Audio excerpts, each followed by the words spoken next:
이번에는 2023년도 동아일보 신춘문예 단편 소설인 녹입니다. 전체적으로 안타까운 이야기입니다. 녹이라는 다문화 이주 여성의 자녀가 교통사고로 죽게 되는데 소설을 아직 읽어보지 않으신 분은 영상 보시기 전에 꼭 검색해서 읽어보시고 각자의 생각을 정리한 뒤에 들어보시길 권합니다. 등장인물의 소개와 간단한 줄거리를 말씀드리겠습니다. 주인공은 대학 시간 강사인 노 선생과 그녀의 베이비시터였던 다문화 이주 여성 녹입니다. 그 외에 노 선생의 주임 교수, 녹의 아들인 바이, 노 선생의 아들인 태호, 노 선생의 전남편이 나옵니다. 노 선생은 성인 노시인 대학 시간 강사입니다. 강의를 나가던 3개의 대학 중 2개의 대학에서 최근에 잘렸습니다. 잘린 이유는 녹이 대학 정문 앞에서 노 선생을 지목해 1인 시위를 했기 때문입니다. 녹의 아이가 교통사고로 죽었는데 그것에 노 선생의 책임이 있다는 것이 녹의 생각이었습니다. 녹은 아이를 잃어서 슬펐고 노 선생은 그 책임을 자신에게 묻는 녹 때문에 억울했습니다.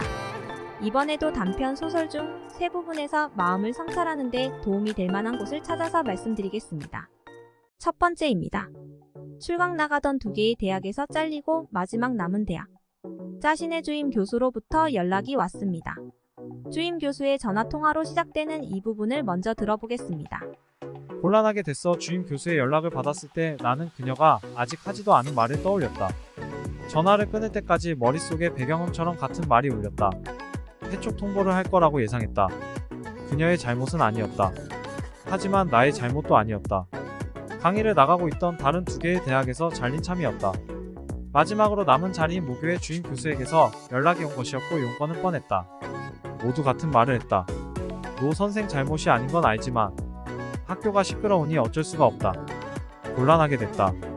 삶의 중요한 본질 중 하나가 불확실성입니다. 미래와 관련된 모든 일은 본질적으로 불확실합니다. 그런데 만약 이런 불확실성을 용납하지 못하면 그 사람은 불안을 안고 살게 됩니다. 삶이 불안해서 불안한 것이 아니라 본질적으로 불확실한 것을 불확실한 것으로 받아들이지 못해서 생기는 불안입니다. 위에 글에서 노 선생은 자신이 경험했던 일을 토대로 앞일을 예상했습니다. 앞일을 예상하는 것은 누구나 하는 일입니다. 하지만 그것이 그저 자신의 생각 또는 예상임을 알고 있어야 합니다. 만약 그러지 않고 아직 오지 않은 일에 대해 자신의 생각을 너무 믿으면 자기만의 생각에 빠질 수 있으니 주의해야 합니다. 결론적으로 말씀드리면 어떤 일에 대해 예상하고 미리 가능성을 따져보는 것은 누구나 하는 일입니다. 하지만 미래의 일이라면 본질적으로 불확실하다는 것을 알고 있어야 합니다. 그리고 만약 자신이 그 불확실함을 견디지 못하고 있다면 바로 자신의 불확실함을 용납하지 못하는 마음에서 견딜 수 없는 불안이 비롯된다는 것을 알아야 합니다. 절대 미래가 불확실해서 불안한 것이 아닙니다. 미래는 원래 그 존재 자체가 불확실한 것입니다. 그러한 불확실성을 스스로 받아들이지 못하니 불안이 생기는 것입니다. 원인을 무엇으로 규정하는가는 무척 중요합니다. 우리가 만약 미래가 불확실해서 불안하다고 믿어버린다면 원인은 미래의 불확실성이 되므로 우리의 의식과 무의식을 합한 존재 전체는 그것을 넘어서기 위한 방법을 찾게 됩니다. 하지만 미래의 불확실성을 넘어설 수 있는 방법은 없습니다. 미래는 그 존재 자체가 불확실하기 때문입니다.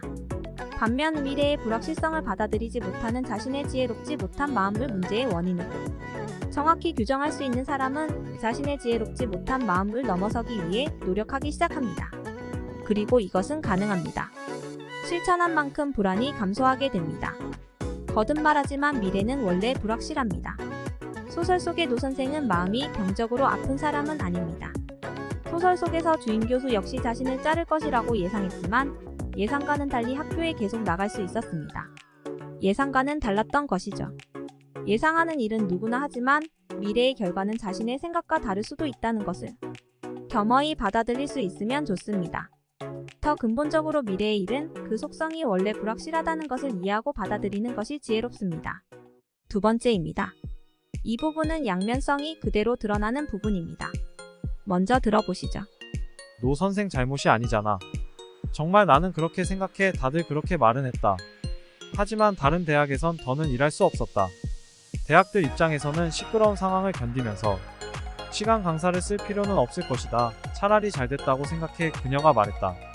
이럴 때 논문 쓰면 되지. 언제까지 시간 강사만 할 순 없잖아. 삶은 원래 사건의 연속입니다. 그리고 그 사건들은 모두 양면성을 담고 있습니다. 다니던 3개의 대학 중 2곳에서 잘린 노 선생. 하지만 바로 그렇게 잘렸기 때문에 이전보다 많은 시간이 생기게 될 것입니다. 주임 교수의 말처럼 그 시간에 교수 임용에 필요한 논문을 쓸 수 있게 되었습니다. 양면성을 잘 보여주는 이야기에 세용지만의 고사가 있습니다. 말이 도망간 것, 말이 다른 말을 데리고 온 것, 세용의 아들이 말을 타다가 떨어져 다리가 부러진 것, 그 모두가 양면성이 있습니다. 양면성을 볼 수 있는 사람은 얼핏 보아 좋아 보이는 일에 지나치게 들뜨지 않을 수 있고 얼핏 보아 싫어 보이는 일에 지나치게 좌절하지 않을 수 있습니다. 세용은 양면을 볼 수 있는 사람이었고 그래서 그 모든 일에 동네 사람들과는 달리 태어날 수 있었습니다. 우리가 단편 소설을 소재로 양면성을 살펴보는 이유도 마찬가지입니다. 소설 속의 일들에서 양면성을 살펴볼 수 있는 눈을 기르게 되면 나중에는 결국 우리의 삶 속에서 일어나는 일에서도 그것을 찾을 수 있습니다. 한의사들은 이러한 양면성을 음양관이라고 부릅니다. 연습을 통해 양면성 음양관적인 시각으로 세상을 볼 수 있게 된 사람은 마음이 전보다 자유로워집니다. 세 번째입니다. 노 선생은 이혼 후 아들을 홀로 키우고 있습니다. 전 남편으로부터 양육비를 매달 받고 있는데 남편은 조금씩 모자라게 돈을 보냅니다. 어떨 때는 2만원 모자라게, 다른 때는 3만원, 또 다른 때는 5만원 이런 식이었습니다. 소설 속 내용을 먼저 들어보겠습니다. 전 남편은 그간 보내지 못했던 몫까지 보내긴커녕 이번에도 5만원을 비워서 돈을 보냈다. 내가 쏘아붙이자 그가 도리어 화를 냈다. 너도 정말 너무한 거 아냐? 무슨 사정이 있겠구나 해야 하는 거 아니냐고. 아예 안 보내주는 사람도 많은데 그 정도는 좀 알아서 봐줘야지. 내가 누군가에게 실수를 했을 때 상대가 나의 실수를 이해하고 용서해주면 감사한 일입니다. 하지만 이해와 용서를 해주지 않아도 그것이 내 실수가 분명하다면 이해와 용서를 상대에게 강요할 수는 없는 일입니다. 나로서는 그저 미안한 일이고 그것에 대해 사과해야 할 일인 것이죠. 만약 상대방에게 그깟 일을 용서 못해주느냐고 말하는 사람이 있다면 그런 사람을 일러 염치 없는 사람, 부끄러움을 모르는 사람이라고 합니다. 채만식의 치숙귀라는 단편소설에도 비슷한 이야기가 나옵니다. 주인공의 삼촌은 가정을 등한시합니다. 덕분에 숙모가 가족의 생계를 책임지며 가정을 지켜냅니다. 그런 삼촌이 못마땅한 주인공은 삼촌에게 숙모에게 미안하지도 않냐, 똑바로 살아라는 뜻으로 쓴소리를 합니다. 하지만 삼촌은 어려움을 겪으면서 성숙하는 것이 또 사람이고 내 숙모도 그런 어려움이 있어서 얻게 되는 좋은 면이 있다는 뜻의 염치 없는 말을 합니다. 삼촌이 한 말 자체는 맞는 말입니다. 양면성을 이야기하는 말이죠. 하지만 그것이 삼촌 입에서 나오면 염치 없는 말이 되고 맙니다. 숙모 입에서 나와야 아름다운 말이 되는 것이죠. 단편소설 녹에서 노 선생 전 남편의 말도 마찬가지입니다. 말 자체는 맞는 말입니다.